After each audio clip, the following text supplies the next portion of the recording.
ममता बनर्जी की सरकार की कार्बन कॉपी हेमंत सोरेन है। धोती में घोटाला क्या कर सकते हैं मेरा आज तक नहीं समझ आया, मगर हो रहा है। यहां पर सीएम का जो सचिवालय है, जहां पे फाइलें जाती हैं, वो फाइलें दलालों के घर पे जाके निपट जाती हैं। क्या और पद्धति जो है उसका सम्मान करना चाहिए, लेकिन विधानसभा के अंदर एक कमरा बना दीजिए, ये तो मैंने आज तक नहीं सुना। हेमंत सोरेन जी को भी वही लगता है कि यहां पे झारखंड के मूल निवासियों का वोट से काम नहीं चलेगा, मैं बांग्लादेशियों के वोट को एक्सपोर्ट कर लूं या वहां से एक्सपोर्ट कर लूं या यहां पे इंपोर्ट कर लूं। उसी के निमित्त मैं यहां पे आपके बीच में हूं और उसी दृष्टि से मुझे प्रेस संपर्क अभियान में 4 लोकसभाएं बंगाल की दी हैं और 4 मुझे झारखंड की दी है।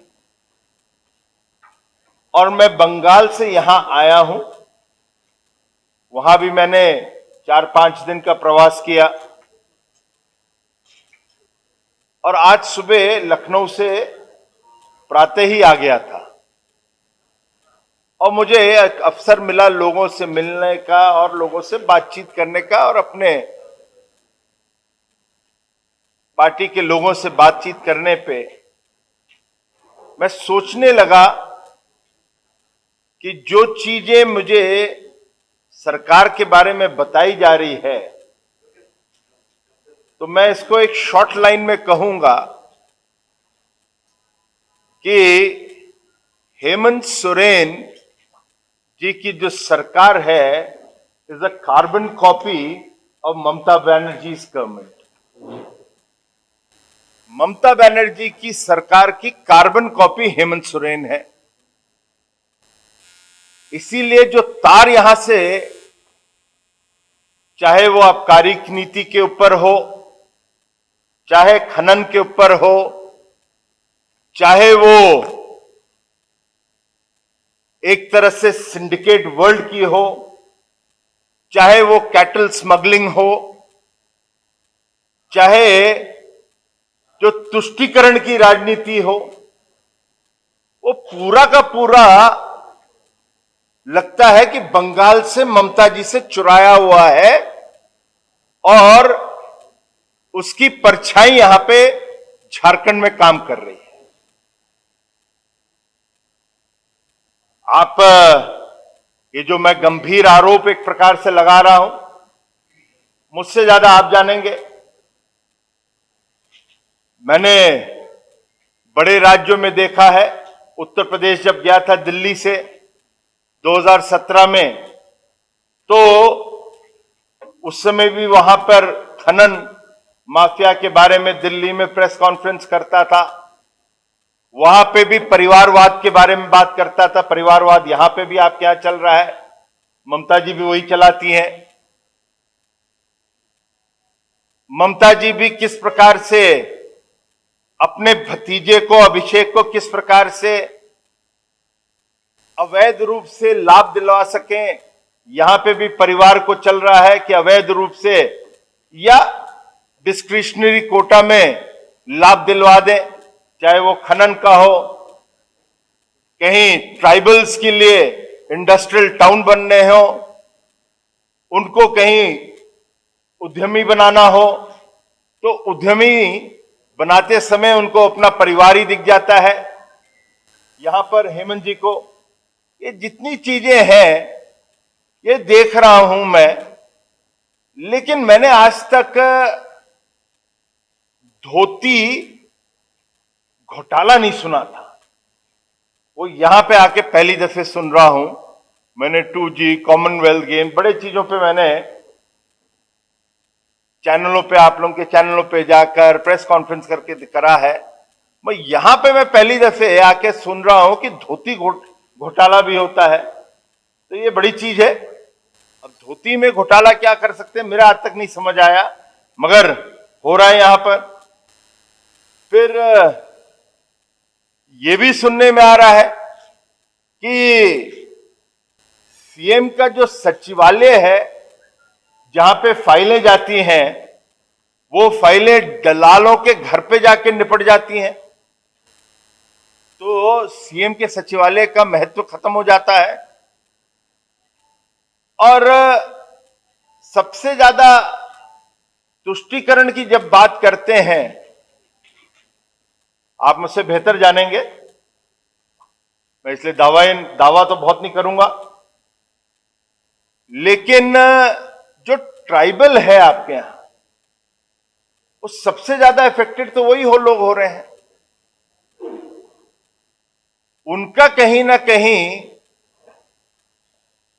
जो उनकी आदिवासी लड़कियां हैं, बहनें हैं, जो घटनाएं आती हैं उनके शोषण की, वो सब वहीं से आ रही है। यहां तक कि तुष्टीकरण की पराकाष्ठा तो आप देखिए, शायद ही कोई विधानसभा हो, मैं ये नहीं कहता कि आप नमाज के लिए कोई जगह ना रखें, मैं सम्मान करता हूं, पूजा और पद्धति जो है उसका सम्मान करना चाहिए, लेकिन विधानसभा के अंदर एक कमरा बना दीजिए, ये तो मैंने आज तक नहीं सुना था। हम लोग विधानसभा या संसद को संविधान जो कहता है वो कहता है कि आप इनको धर्म से परे रखिए। आप धर्म से परे नहीं कर रहे हैं, वहीं पे तुष्टीकरण के लिए आप शुरू हो जाए। और सबसे बड़ी चीज जो है, जिस प्रकार से घुसपैठ हो रहा है, इसलिए मैं कह रहा हूं कार्बन कॉपी में देख रहा हूं, वहां पर भी घुसपैठ जो है बांग्लादेशियों का बंगाल के अंदर हो रहा है। सरकार कुछ नहीं कर रही है, राशन कार्ड तक बनाती है। और यहां पर भी वही हो रहा है। जो एक भौगोलिक दृष्टि से डेमोग्राफिक जो है, वो सरकार उसको चेंज करने में, राज्य सरकार चेंज करने में लगी है। लगता है, फिर मैं यूज कर रहा हूं, ममता जी को लगता है कि बंगाली वोट से उनका काम नहीं चलेगा, इसलिए वो एक्सपोर्ट कर रही हैं बांग्लादेशी वोट। हेमंत सोरेन जी को भी वही लगता है कि यहां पे झारखंड के मूल निवासियों का वोट से काम नहीं चलेगा, मैं बांग्लादेशियों के वोट को एक्सपोर्ट कर लूं, या वहां से एक्सपोर्ट कर लूं, या यहां पे इंपोर्ट कर लूं। तो ये जो डेमोग्राफिक चेंज है, ये खतरनाक है, राष्ट्र हित में नहीं है। और मैं इतना ही कहना चाहता हूं कि भारतीय जनता पार्टी एनआरसी के लिए कमिटेड है। बिहार, बंगाल, झारखंड जितना विरोध कर ले, इस देश के हित के लिए है, इस देश के मुसलमान समाज के लिए, मुस्लिम समाज के कि कोई खतरा नहीं है, ये भ्रमित करते हैं लोग। और झारखंड में भी एनआरसी लागू होना चाहिए, ये भारतीय जनता पार्टी चाहती भी है और अपनी डिमांड भी रखती है। मैं थोड़ा सा आप लोगों के बीच में मुझे जानकारी दी, मैं सोच रहा था कि मैं भी रखूंगा, मगर पता चला कि पूर्व में प्रेस कॉन्फ्रेंस में जो झारखंड को मोदी सरकार ने सौगात दी है, वो आप लोगों के बीच में रखी जा चुकी है। तो ये उचित नहीं होगा कि मैं इसका उल्लेख करूं, क्यों पाठक जी रखा गया ना। लेकिन मैं एक ब्रॉडली 9 साल के पीरियड को मोदी जी के, उसका भी उल्लेख हो चुका है, क्योंकि सुना था प्रेजेंटेशन जनरल वीके सिंह साहब ने करा था यहां पर, तो रिपीट करने की मुझे आदत नहीं है। लेकिन मोदी जी के 9 साल को डिफाइन करना हो 3-4 चीजों के अंदर, उसको मैं समअप करना चाहूंगा। कहीं मैं इंग्लिश में कहूं, 9 years have been brave and bold years of India. साहसी, और हिम्मत वाला या हिम्मत का की सरकार रही है 9 साल के अंदर। मोदी जी ने दिखाया है। मोदी जी ने 2S का पालन किया है। वो 2S क्या है? स्पीड और स्केल, तेजी और बड़ा काम करना।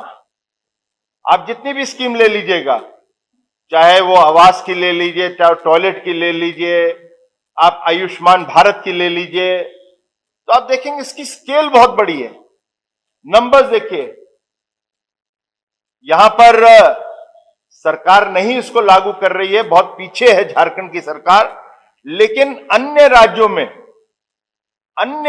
में और जहां से मैं आता हूं वहां पे और अन्य राज्यों में जो हर घर नल की व्यवस्था या जल की व्यवस्था है, बहुत तेजी से चल रही है। यहां पे बहुत स्लो है। उसके राजनीतिक कारण है। और दुर्भाग्य है कि झारखंड के गरीब लोगों को वो उनके घर पे नल या जल नहीं मिल पा रहा है। लेकिन उसकी भी स्केल देखिए कितनी बड़ी है, छोटा नहीं है। इसलिए मैंने कहा, एयरपोर्ट्स की मैं तुलना करूं तो 74 एयरपोर्ट थे 2014 में। अब 2023 में जब मैं आपसे बात कर रहा हूं तो 74 और एयरपोर्ट ऐड हो गए हैं। तो स्केल आ गई। और ये जब स्केल की कोई बात करता है, स्पीड की बात करता है, तो हिम्मत चाहिए होती है। तो इसलिए मैंने कहा कि मैं इसको समअप कर रहा हूं आपको, मैं लंबा नहीं खींचूंगा। नेशनल हाईवेज हैं, वो सब आप लोगों को बीच में रखा गया है।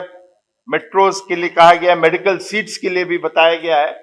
मैं उदाहरण देता हूं क्योंकि स्वास्थ्य मंत्री रह चुका हूं। 2014 में 82,466 मेडिकल सीट्स, 82,466।